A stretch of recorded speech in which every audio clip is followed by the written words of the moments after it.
Fugas psicológicas, terapia da reencarnação.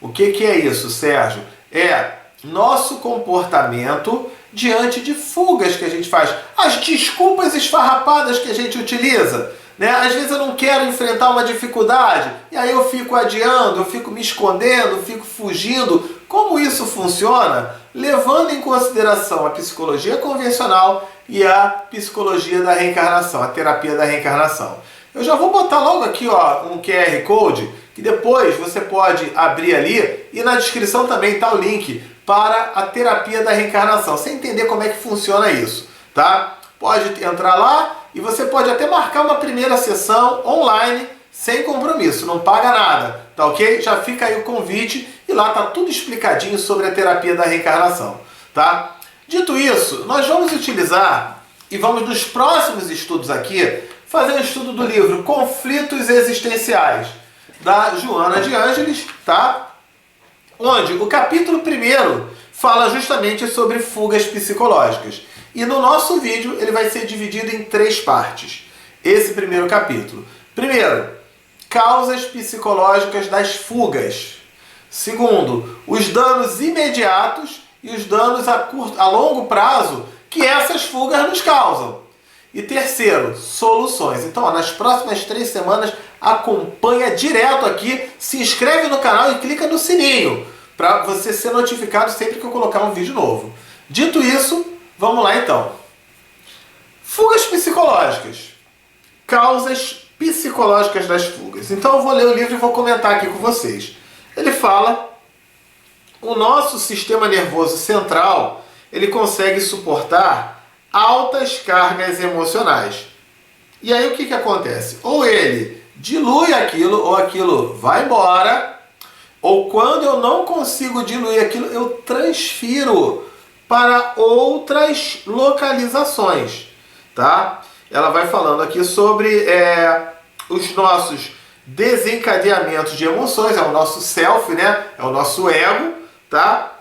E aí, o que acontece? Quando você tem muitas descargas emocionais e que te perturba, todo dia você tem estresse, todo dia você tem dor de cabeça, todo dia você vive uma rotina, tem 10 filhos para criar, tem que levar tem que cuidar do marido, tem que cuidar da mãe, tem que cuidar do pai, tem que fazer todo dia aquilo, e com todo mundo reclamando contigo, por mais que você faça as coisas, né, o teu melhor, gera uma descarga emocional sucessiva e constante.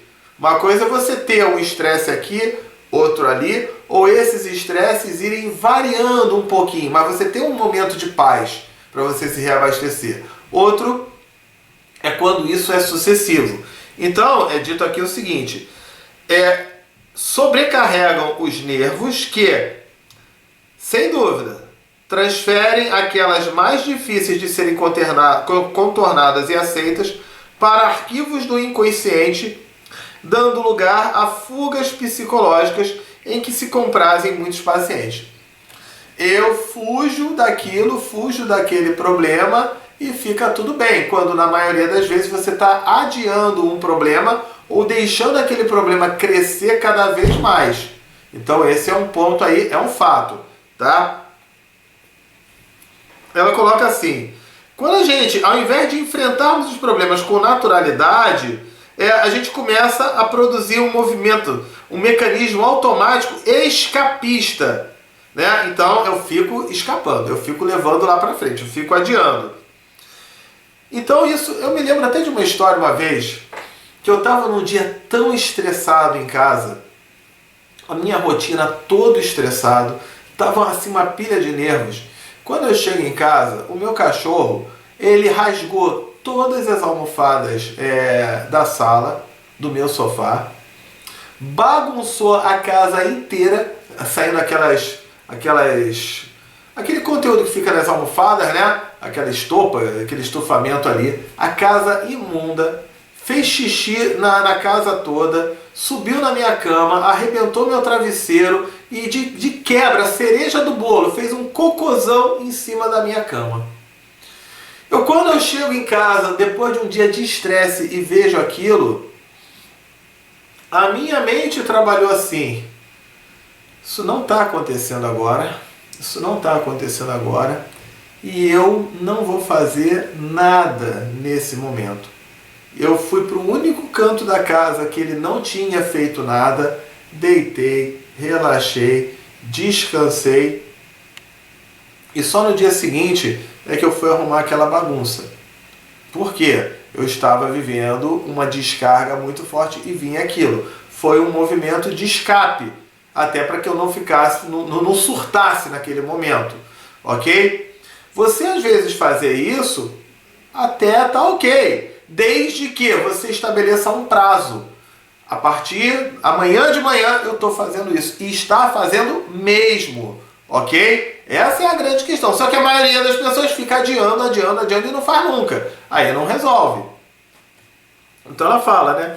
Tão natural e repetitivo se faz esse fenômeno, o paciente deixa-se mascarar por fatores opressivos que terminam por vencê-lo.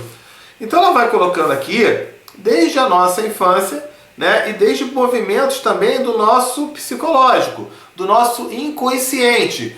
A Joana de Ângeles nos fala, o nosso inconsciente, nós falamos aqui também na nossa terapia da reencarnação, o inconsciente, o subconsciente, ele é o quê? A quantidade de informações que o meu consciente não registra, mas que eu tenho guardado nos meus sentimentos e nas experiências passadas. O inconsciente, principalmente, ele vem das vidas anteriores, que um gatilho me desperta pela memória de conexão. Da mesma maneira que você escuta uma música antiga e lembra de uma época da tua vida, desperta assim, às vezes um fato ou uma situação te lembra uma experiência de vida passada que está no inconsciente. O consciente não explica, mas o inconsciente lhe dá uma ordem, ele fala, não faz isso, ou faz aquilo, ok? Continuando, ele fala aqui sobre questões de desafios, que a pessoa não se sente preparada, diz que falta recursos, foge das atitudes, né? Bota a culpa em algo ou em alguém. Isso é uma grandeza. Eu vou colocar o link também no final desse vídeo de um estudo que a gente fala sobre como pensa uma pessoa vitoriosa e uma pessoa derrotada, onde temos o lobo frontal e temos o hipocampo. A pessoa derrotada ela trabalha com o hipocampo. A pessoa vencedora trabalha com o lobo frontal. Em situações idênticas, elas reagem diferente. Eu vou falar assim de duas pessoas que trabalham comigo, né, que tem características assim completamente diferentes. Uma, às vezes eu falo assim, pega um negócio aqui, descobre aqui, cria esse negócio aqui, esse conteúdo aqui pra mim que eu tô precisando, né? Uma, toda hora fala, não, eu vou conversar com não sei quem, eu já falei com o suporte técnico ficou de falar comigo, olha, já tá tudo pronto, tá? Eu tô pronta pra fazer, mas eu tô só esperando o suporte falar comigo e me ligar. Ela tá trabalhando o hipocampo, ela tá fugindo. E aí o trabalho leva semanas, meses para ficar pronto. E aí o resultado demora muito mais.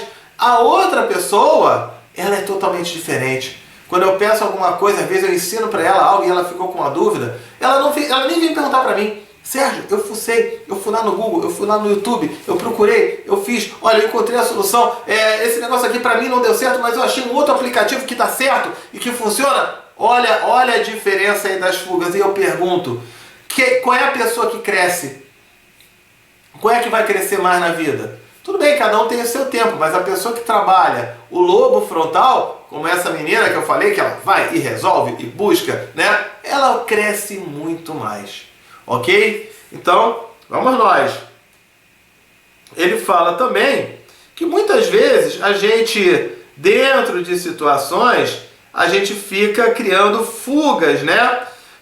Fruto da inveja. Olha o que ela fala assim, é comum ver-se a agressão verbal contra os outros motivada pela inveja, que é a sua causa real, porém disfarçada de defesa deste ou daquele ideal, de uma ou de outra forma de comportamento.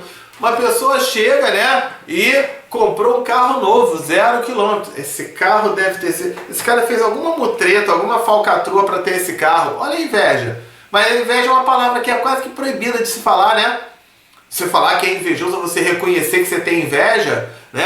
É uma coisa... Aí, ó, esse cara trabalha o hipocampo, que eu ensino lá no vídeo, que eu vou botar no finalzinho o link dele. O que trabalha com o lobo frontal Cara, esse cara comprou esse carro novo, como é que ele fez? O que ele utilizou? Como é que ele trabalhou? Como é que ele negociou? E por que não eu também, se eu de repente eu quiser ter um carro igual dele? É possível, é claro que é possível. Só que a pessoa fica limitada e fica fugindo, né? Botando um monte de desculpa, falando mal, e na hora dela fazer, não, pra mim não dá, isso não é pra mim não, isso é pra aquele. Tá bom, né? Alguns estados pré-depressivos, ele fala, decorrem da incapacidade de ser resolvidos desafios existenciais, facultando ao indivíduo esconder-se no medo que o leva a ficar quieto, a se afastar das pessoas, a se afastar da família, que ele quer poupar qualquer sofrimento. Ele fica isolado, igual uma borboleta no casulo ali, isolado. Se você se isolar, até tá ok, mas tem que ter um limite, né? E ele fala, essa fuga, o que acontece? Faz com que ela venha a defrontar com aquilo que ela queria evitar mais ainda, porque eu fico adiando e os problemas não param, vão crescendo. Você que não resolva. Eu não paguei o aluguel desse mês, eu vou ficar quieto em casa porque eu tô triste. Ao invés de você trabalhar, no final do mês você vai ter 2 meses de aluguel em dívida. Ah, mas eu tô triste com isso, eu não consigo e tal. O tempo vai passando, você vai ter agora 3 meses de aluguel. E daqui a pouco você vai ser despejado. Porque você fica triste, fica aquilo, né, e não toma a atitude. Ok? Então, eu posso ficar triste sim, mas agora eu vou me fortalecer e vou procurar algo, né? Então é essa a questão. Ela fala aqui também, ninguém cresce ou se desenvolve em estado de paralisia. E ele fala, os vencedores em qualquer área existencial mais se aprimoram quanto mais produzem e mais ficam cansados. Dá um cansaço? Sim. Dá trabalho? Sim. Mas vai à luta e vai resolver, né? Ela coloca aqui também, aí a parte espiritual, ó. As heranças espirituais de experiências antigas permanecem comandando o inconsciente profundo e gerando bloqueios automáticos para todas as experiências que se apresentam na condição de ameaça à paz. Ah, eu vou sair da minha paz, vou ter que fazer isso. Aí já vem aquele bloqueio automático. Por isso é que terapia, a gente fala toda semana. Tem gente que quer fazer terapia a cada 15 dias ou uma vez por mês. A terapia a gente trabalha uma vez na semana, novas ideias, novos conceitos. Mas quando termina a terapia, você volta com todo o teu sistema te puxando para aquele comportamento anterior que te faz mal. Então ele é o água mole em pedra dura, para a gente ir trabalhando as mudanças. E mudanças de coisas que estão enraizadas, não só nessa vida, mas que já vêm de vidas anteriores. Então é um baita de um exercício para a gente trabalhar, mas que é possível. Entrando lá, vou botar o QR Code aqui de novo. Você vai ver um monte de depoimentos de pessoas que já fizeram terapia ou que fazem terapia e dos resultados que alcançaram. Você vai ter lá os depoimentos para você acompanhar. Entra lá para você ver, né? Então ele fala, muitas vezes, e quando a pessoa ela começa a ficar isolada, incapaz e com essa fuga, pode até ter a indução de um suicídio, que é um mecanismo de transferência da responsabilidade para os outros. A culpa é dos outros. Eu tô triste por causa do meu pai, por causa da minha mãe, por causa do meu chefe, por causa da minha esposa, por causa do meu marido. É você sendo coadjuvante da sua vida. Seja protagonista da sua vida. A gente fala aqui em vários vídeos, né? E as pessoas que fazem terapia comigo também cansam de ouvir eu falar isso. Ok? Então vamos lá. Ele fala paixões incontroláveis, caprichos, condutas que eu quero impor ao outro. Eu quero que o meu marido mude, eu quero que a minha esposa mude, eu quero que o meu namorado, minha namorada mude, eu quero que meu irmão, minha irmã, meu pai, minha mãe, meu filho mude. Eu não tenho o poder de mudar os outros, eu tenho o poder de mudar a mim mesmo, na maneira como eu vou me comportar, né, diante daqueles estímulos, ok? Então ela fala, é normal, essa é a parte de entender, também para você não ficar culpado com tudo como se fosse fuga, igual no meu dia lá do cachorro, né? É normal que ocorra algumas fugas no dia a dia, isso faz parte, como foi naquele meu momento, mas eu depois meti a mão na massa, limpei tudo, resolvi tudo. E tratei de adestrar o cachorro para ele não fazer isso de novo, né? Então, olha aí a situação. Que às vezes a gente cria uma solução, vou limpar tudo, mas eu não mexo na causa. No dia seguinte eu tenho problema de novo. Então ela coloca isso, né? É normal, sim, algumas fugas psicológicas no dia a dia como recurso para neutralizar aquele bombardeio que você está tendo. Tudo bem, né? Então, ele coloca aqui, a gente precisa saber trabalhar isso para ter o bem da nossa saúde mental, da nossa saúde emocional, a nossa saúde física, né? Porque se eu não estou com o meu mental legal, as causas emocionais das doenças que a gente vê aqui na quinta-feira, não é isso? Então, vamos entender o melhor sobre isso e vamos praticar na nossa vida. Semana que vem eu estou falando sobre os danos imediatos e os danos a mais longo prazo, quando a pessoa entra nessa vibe da fuga, de adiar, eu não consigo, não dá, é difícil, o problema é isso, o problema é aquilo, tá? Então, por hoje é isso, toda segunda-feira, terapia da reencarnação no nosso canal. Já dá o like, né? Já dá o joinha se você acha que esse assunto deve ser mostrado para outras pessoas. Quando você dá o joinha e comenta, o YouTube começa a divulgar. Se inscreve no canal para você poder, se você gosta desse tipo de temática, e clica no sininho para você ser notificado sempre que eu colocar um vídeo novo para você. Tá bom? Por hoje é isso então. E aqui uma coletânea de vídeos, né? E eu tô colocando aqui também aquele vídeo do vencedor e do fracassado, da mente, como é que funciona. Por hoje é isso. Amanhã tem mais vídeo para você. Fique com Deus. Tchau, tchau!